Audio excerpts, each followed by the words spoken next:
this will be a long night. Ikaw na lang ang moderator. Yes, sir. Since you know the personalities who will talk here under expertise, ikaw may alam. Yes, sir. I'll give the baton to you to Thank you, sir. orchestrate the tonight's discussion. Okay, sir. Maraming salamat po, Mr. President. We have the panel of experts, and we can begin with Dr. Edsel Salvania to make his presentation with the clinical features of the Delta variant. We can, with your permission, sir, we would like to acknowledge Dr. Salvania to make his presentation.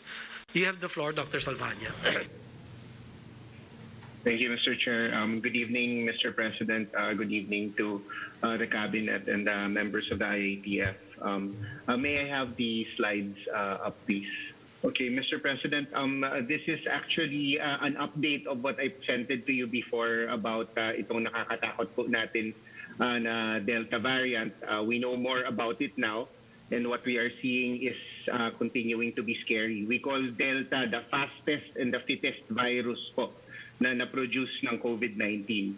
It is 60% more transmissible than Alpha, yung UK variant, which is already 60% more transmissible than the old variant, the original virus. It is 3 times more contagious than the original SARS-CoV-2 virus. It also seems to be deadlier, and this will be worse if the healthcare system is overwhelmed. Patients also seem to get sicker, and younger ages can also develop severe disease po, Mr. President. Next slide, please. So ito po yung nakakatakot sa Delta kasi alam natin the original virus from Wuhan, it can infect about 2.4 to 2.6 people. Yung sa Europe 3, yung Alpha na UK variant, it can infect 4 to 5. Itong Delta, up to 8 people po pwede niyang i-infect. And those 8 can each infect another 8. Kaya nakikita po natin yung sa India, yung nakikita natin sa Indonesia, ang bilis-bilis po talaga ng spread, exponential po talaga ang spread. Next slide, please. So, ang nakita po, there was an outbreak in China, and we know naman China has a very good healthcare system. Nagkaroon pa rin sila ng outbreak of about 168 people, pero mukhang na-contain naman po nila. But what they found was yung Delta has 1,000 times more virus particles than the original virus. Kaya ang nakakahawa po talaga, there's also a longer duration of infectiousness. There is also a faster time from becoming infectious from the time you're exposed. Dati, it takes about 3 days bago ka nakakahawa ng mga tao. Ngayon, mga 30 hours lang pwede nang makahawa. And of course, there's a lot of virus, so even asymptomatic pa lang, nakakahawa na po. And yung sinasabi natin dati na close contact na at least 15 minutes, that is really out of, nakita po nila even in Australia and in China. Minsan 1-2 minutes lang pwede na po umahawa. So this is a very contagious virus po. Next slide, please. So in summary po, we know Delta is more transmissible, it's potentially deadlier, and can spread quickly faster. But it is beatable with our minimum health standards. Face shield, face mask, physical distancing, and of course we have to vaccinate everyone. We just really need to make sure na mag-level up rin po yung ating compliance because the virus has really leveled up. The treatment remains the same. Deaths are going down in countries with high vaccination rates. So tama po yung ginagawa natin. Continue to vaccinate. We were more cautious with relaxing our measures. Yung sa US, nagtanggal na sila ng mask. Even though mataas yung vaccination rates nila, that was the wrong thing to do. Lalo na with Delta kasi pwede pang mahawa. So I think at least in the short term, until we can vaccinate more and more people, we should continue to vaccinate as fast as possible, use our face masks and our face shields, and hopefully we can avoid a surge that is really devastating our ASEAN neighbors po. Thank you very much, Mr. President. Thank you, sir. Sir, Dr. Duque. Thank you, sir. After Dr. Salvania, thank you, Dr. Salvania, for your presentation. Sir, if maybe allowed that we recognize Dr. Cynthia Saloma, the Executive Director of the Philippine Genome Center. You are recognized, Ma'am Saloma. Thank you, sir. Good evening. Good evening po, Mr. President, of the members of the Cabinet. Can I have the first slide, please? Welcome, ma'am. So ngayon pong gabi, we are going to report to you our national genomic-based surveillance effort. If you remember, last December 26, you urged us to join the effort so that we can have a handle as to the number of the variants that are entering our countries. What is genome biosurveillance? I just would like to explain this po kasi maraming mga tao na akala nila point-of-care diagnostics yung genomic-based surveillance. No? So what is the purpose of our genomic-based surveillance effort? Number one is we track how the virus is being, the presence in the country and how they are being transmitted in the community as well as po in our healthcare facilities. And of course, as part of our effort, we also detect outbreaks and we try to see what are the variants of concern that seems to be associated with these outbreaks. And of course, we identify the presence of new variants, both from our international incoming travelers, as well as, of course, we want to determine local transmission of these variants that come from our international travelers in cases where there are breaches in quarantine. And of course, we want to test whether the new variants change and how well our vaccines work. And of course, all these information will be very, very important to guide our response.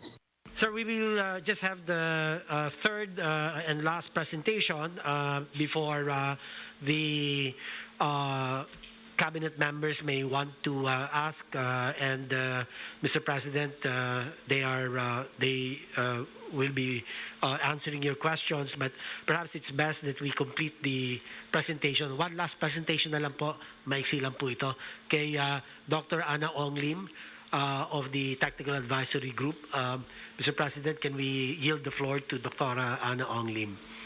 Thank you, Secretary Duque, and good evening po, Mr. President, members of the Cabinet, and the rest of the IATF team.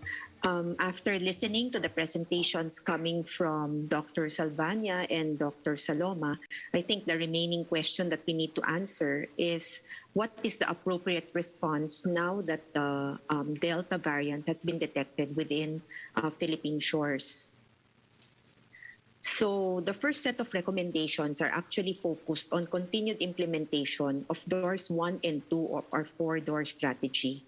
So despite the data showing that there is already local transmission, border control continues to be a very critical component that we hope will continue to slow entry of more individuals who are positive not just for Delta, but also other variants of concern that may be discovered in the future. Now, after completing the 10-day facility quarantine, the LGUs are enjoined to continue enforcing their monitoring of the arrivals for the remaining 4 days of the standard 14-day quarantine. Pag nakauwi, hindi po ibig sabihin na pwede na pong gumala yung ating traveler kasi hindi pa po tapos yung 14 days. 10 araw pa lang po yung inilagay nila sa facility. Also, it's very important for the LGUs to implement strict lockdowns in cities or provinces as necessary. Given the economic impact of imposing region-wide lockdowns, the response strategies anchored on imposing localized or granular lockdowns. And this will happen at the household or barangay levels. And with implemented targeted response strategies, we hope to be able to reduce transmission, at the same time also reduce the economic strain of actually implementing these lockdowns. Next slide, please. The second set of recommendations focuses on surveillance and improving our healthcare capacity. So our strategy to manage a possible surge is to ensure that the healthcare system is actually ready regardless of the community quarantine classification. Hindi po yung mag-escalate po tayo at saka palang naghahabol. Dapat parating ready ang ating healthcare capacity. There should be sufficient TTMF and ICU bed capacity. And as per IATF Resolution 104, we're calling on the hospitals to increase their COVID-19 bed capacity to 30% for the private hospitals and 50% for the public hospitals to ensure that should a surge happen, we will have enough beds available.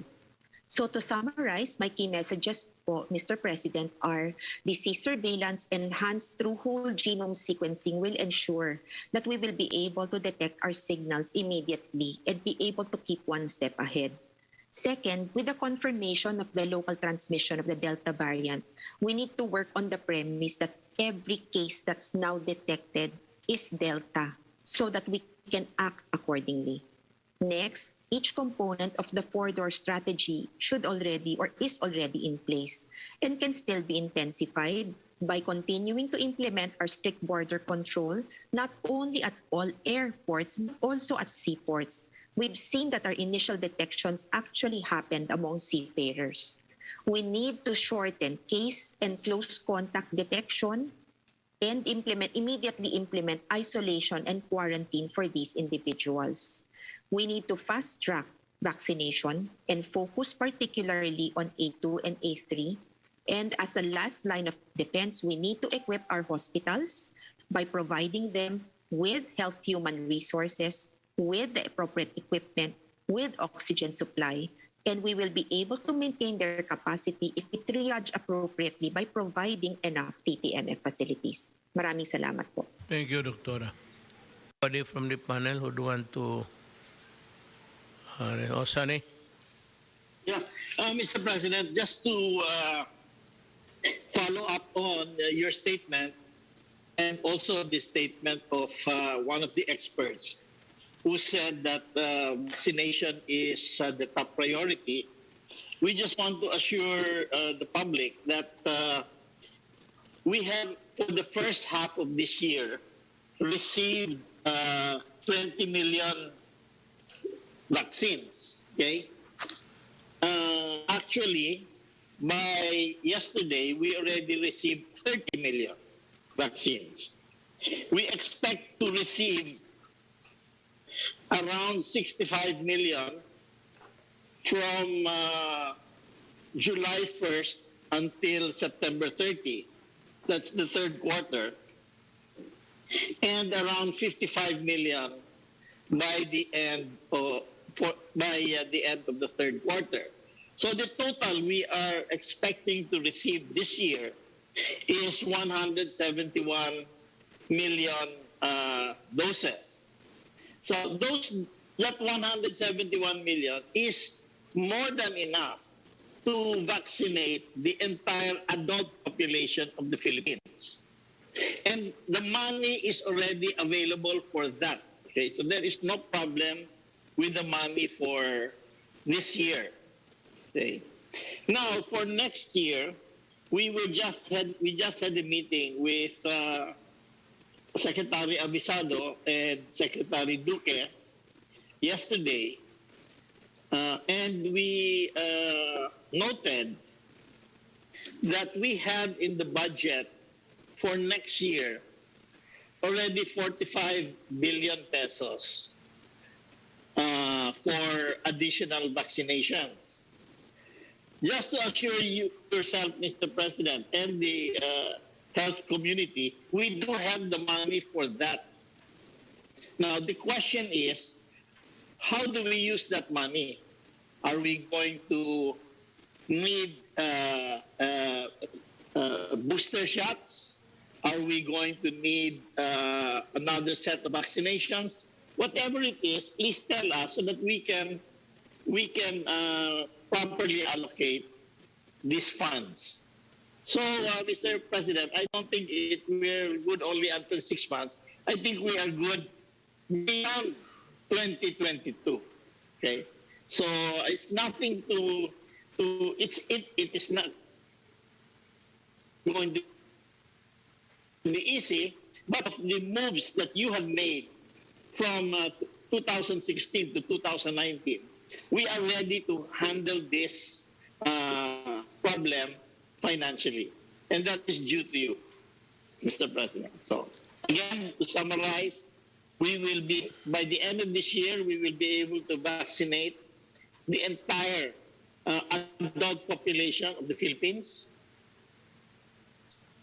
Hopefully, everybody will agree to be vaccinated. Number two, for next year, we already have 45 billion pesos in the budget. and already financed for whatever the DOH is going to recommend, Mr. President. Ang problema ko may isa pa. I've been hearing Senators Lacson, if I'm not mistaken, I forgot the other, Soto, that we are underspending sa bayanihan. Totoo ba ito? Is this true? Yeah, Mr. President, according to the DBM, we have already released 660 billion pesos. Okay? 660 billion. What they are referring to as quote-unquote underspending is 6 billion pesos or 1% of the total. Now, we are, the Department of the Budget and ourselves are going to each department to see where the 6 billion is. But Mr. President, this is 1% problem. This is not, in relation to what we have released of 660 billion, this is 1%, okay? And we are sure that it will be released. But in the meantime, we are asking each department to really push the expense, to really spend the money. The problem is, one thing very wrong with Congress is that they are not listening when you are talking. So, it would be better to give it a little shout. Yeah, totoo. Yung sa Bisaya, tira pasagad. Kung paski saan na lang tatama. Tell them that 1%.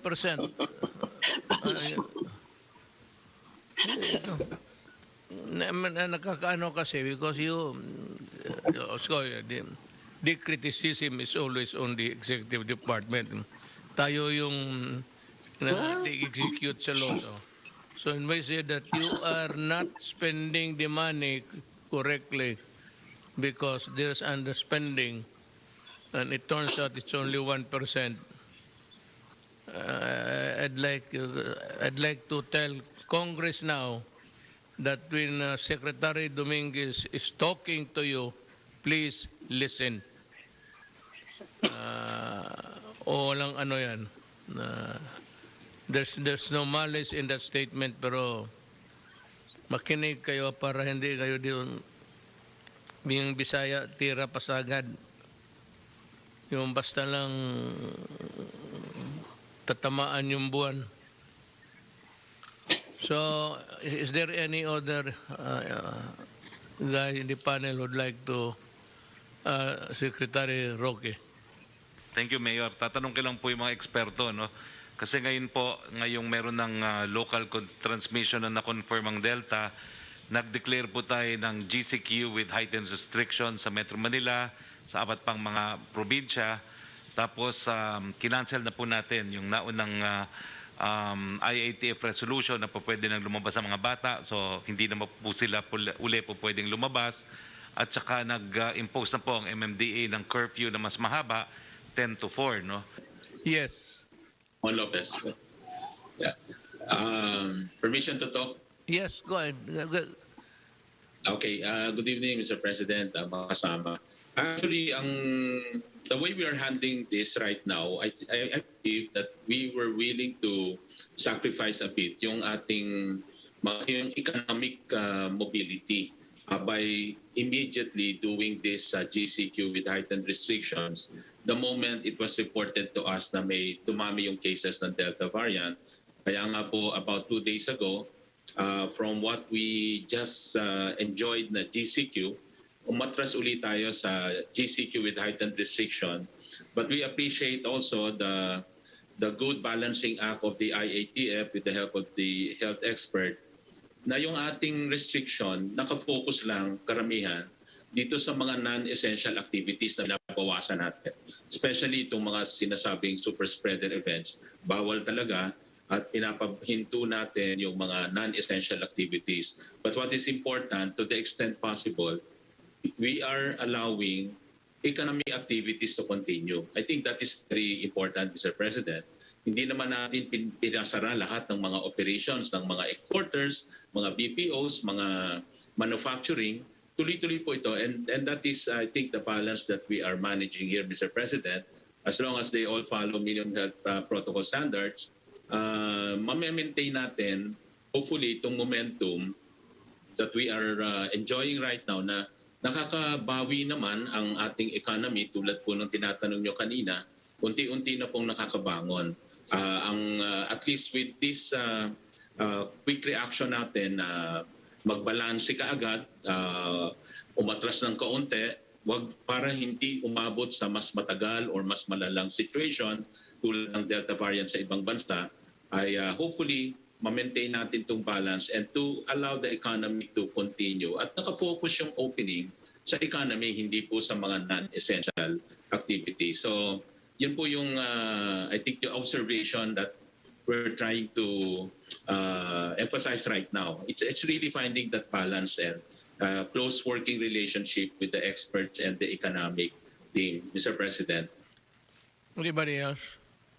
I will brief on the effects of southwest monsoon enhanced by tropical cyclone Fabian, as well as update on the volcano situation and earthquake early this morning is 6.7 magnitude earthquake with epicenter in Calatagan, Batangas. First, on the two hydrometeorological events that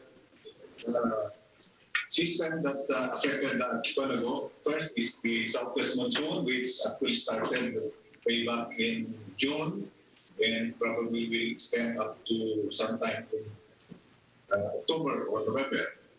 And the southwest monsoon is bringing rains to mostly the western part of the archipelago or of western side of Luzon. And the other weather event is tropical cyclone Fabian, which is, although the track is way north of the archipelago, its location is somewhere between Taiwan and Japan.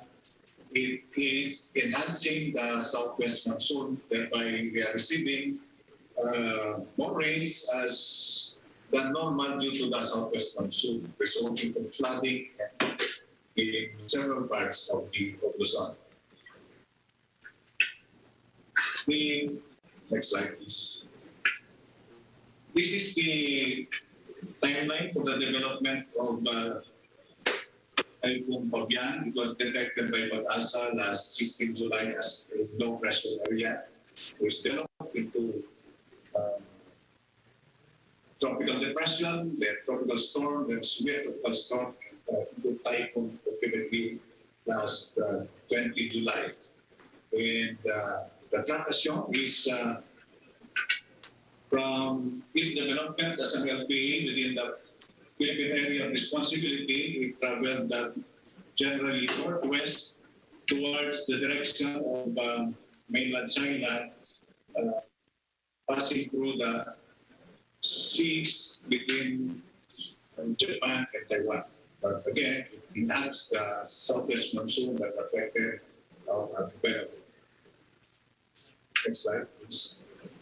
This is the weather outlook we received from Pag-asa for the next week. For Baguio, it will have rainy days up to Tuesday next week. And for Metro Manila, we expect to have fair weather starting tomorrow, Sunday. Lawan City will still have some rainy days up to Wednesday next week. Next slide. And here are the effects monitored from the southwest monsoon and tropical cyclone Fabian. The magnitude 6.7 earthquake in Calatagan that occurred early this morning at about 4:49 in the morning.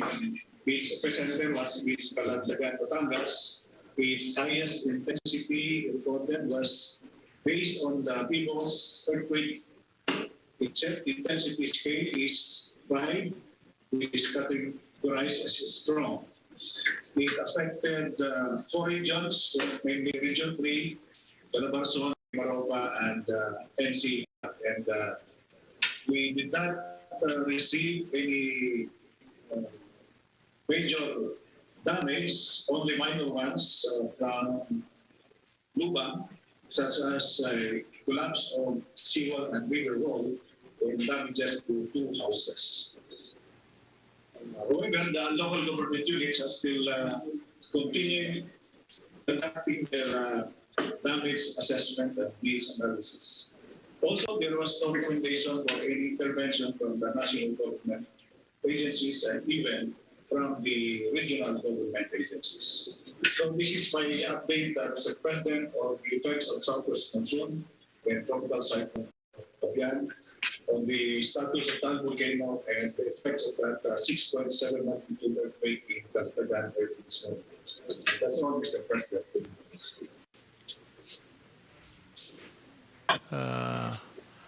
Gusto ko lang malaman kay when will be the new classification sa quarantine be published or Sir, may bago po tayong quarantine classification for NCR and 4 other provinces, Ilocos Sur, Ilocos Norte, Davao del Sur, and Davao de Oro, to GCQ with heightened restrictions beginning July 23 to 31st. We will meet next week, Mr. President, for the August 1 to 15 community quarantine classification. That's We will fair ask enough. for your approval, sir. Okay. Thank you. Yeah. Now, I'd like to ask Charlie this time. Secretary Galvez, the one thing that I have noticed sa tawag lang sa cellphone, those who can connect with me when I was in Davao, many local government units are desperately asking for additional bakuna.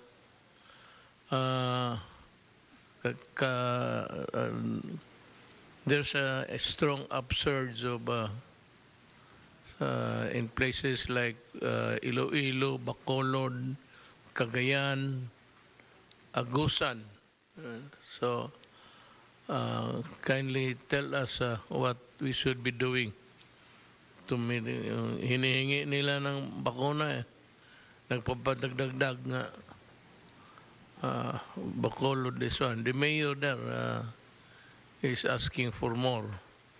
So when can we accommodate them with the sufficient vaccines at this time? Sir, actually, sir, with the clamor of many LGUs, we assess that we need to increase our monthly delivery from 20 to 25, because we saw that there is really a great uptake already for many LGUs, and we saw that many provincial governors and also mayors are already prepared for the vaccination of their targeted individuals. I have some presentation, Mr. President, if you will allow me to present. Sir, as you can see in the picture, that our population is really ready. Most of them are even lining.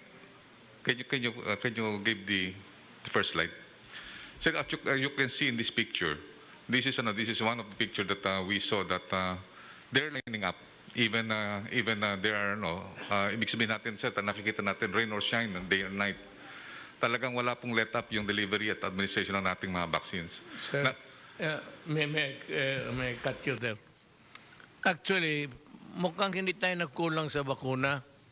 The problem is for the local governments to come up with a more sane process of vaccination than allowing people to queue as early as 4 o'clock in the morning and getting their shots at about 9 o'clock. It seems to be, to me,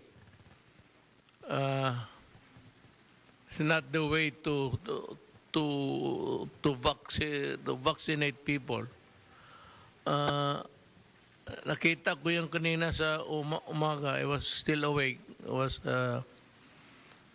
signing the documents of government. Nakita ko na sa ano na yung iba, well, itong mga media did always want to exploit news. They were already talking about leptospirosis. Well, kasama yan, but yung cold, people are exposed in the open, unprotected from the elements, tapos waiting for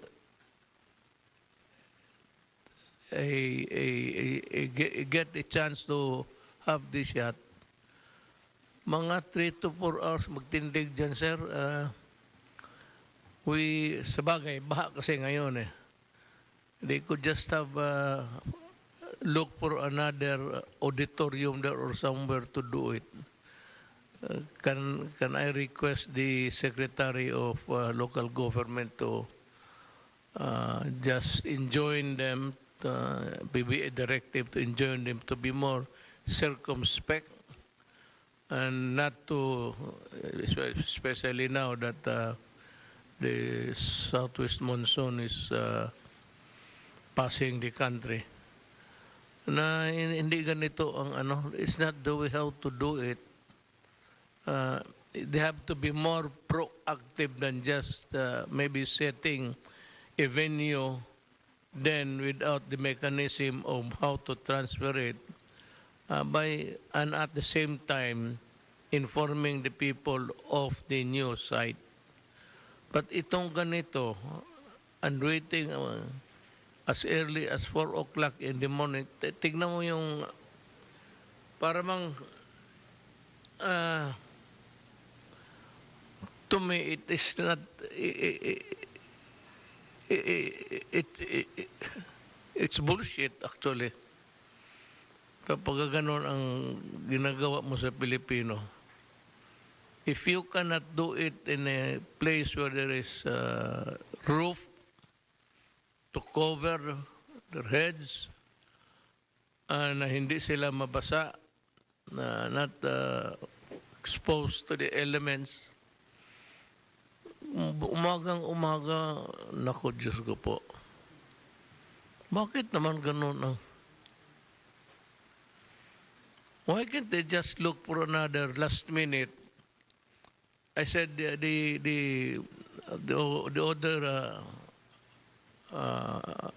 the end of the line is the government there.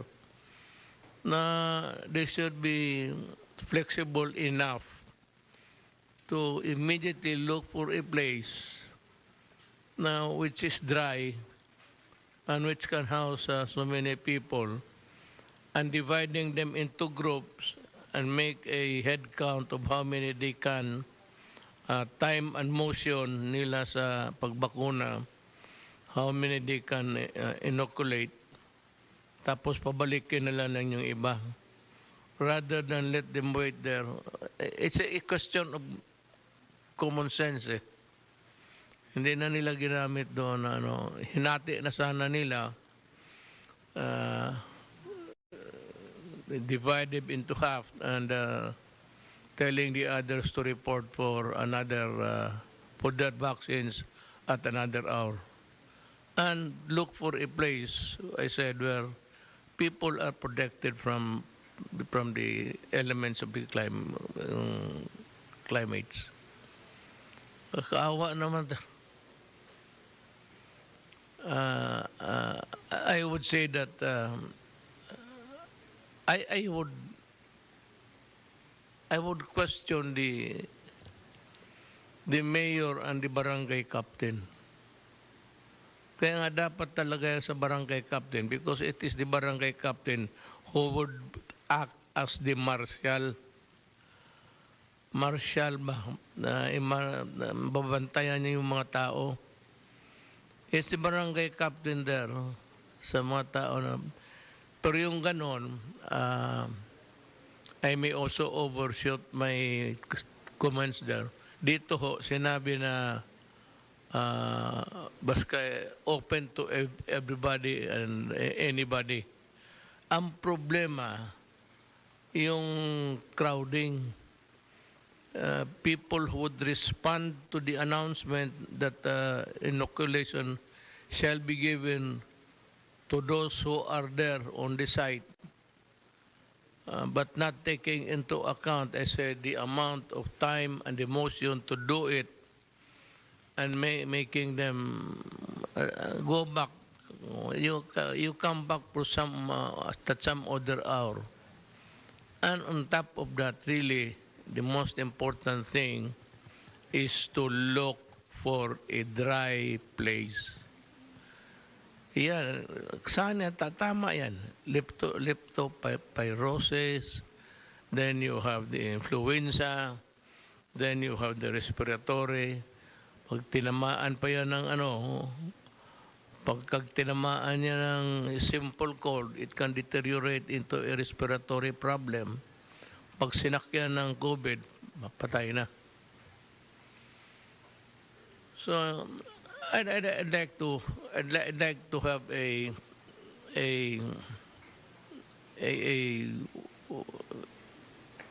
rule, sir, that to encourage them to not to use that kind of setup, even if it is numbered in the inoculation, or it is just given to anybody who's there who wants it. It has to take into account the weather now and the place that where they should be waiting for.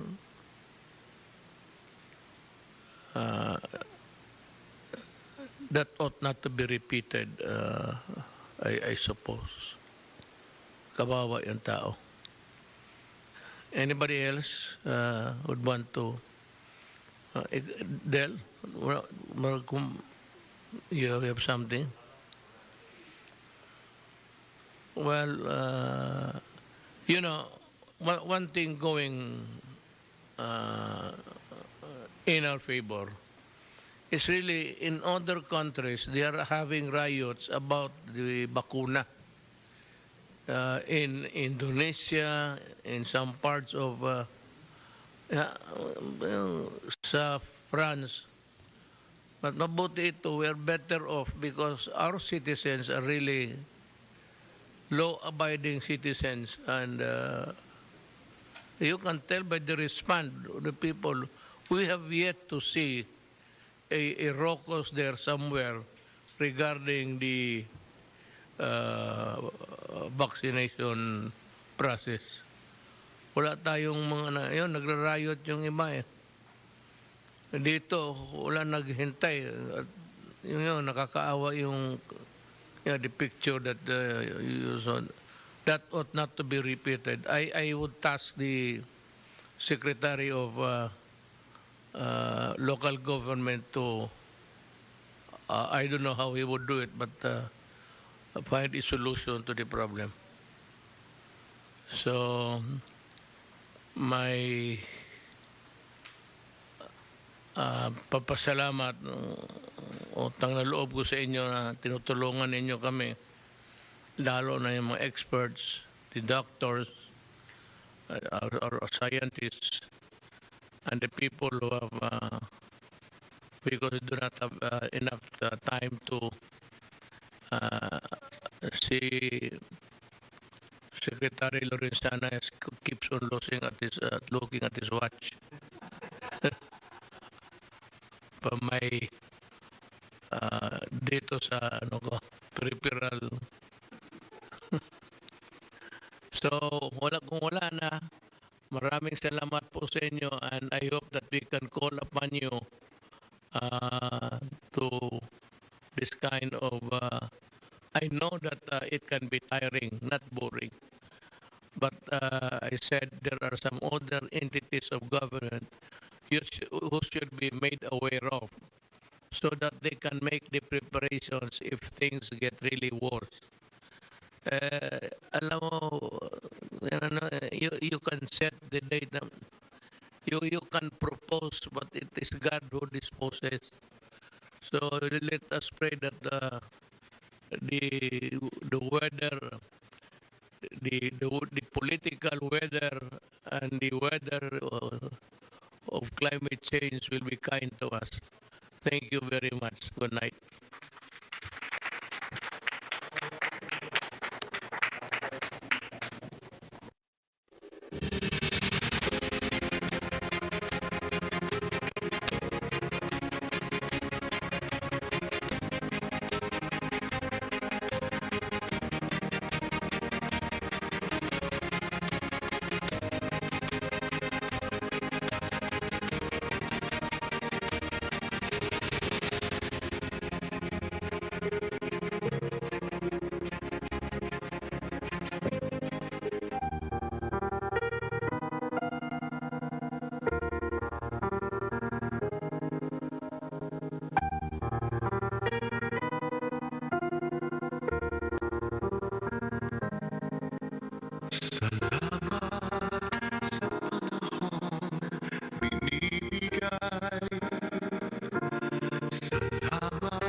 Asahan mong di ka namin iiwan.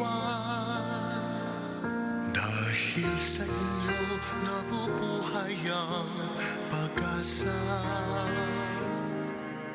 Para sa inyo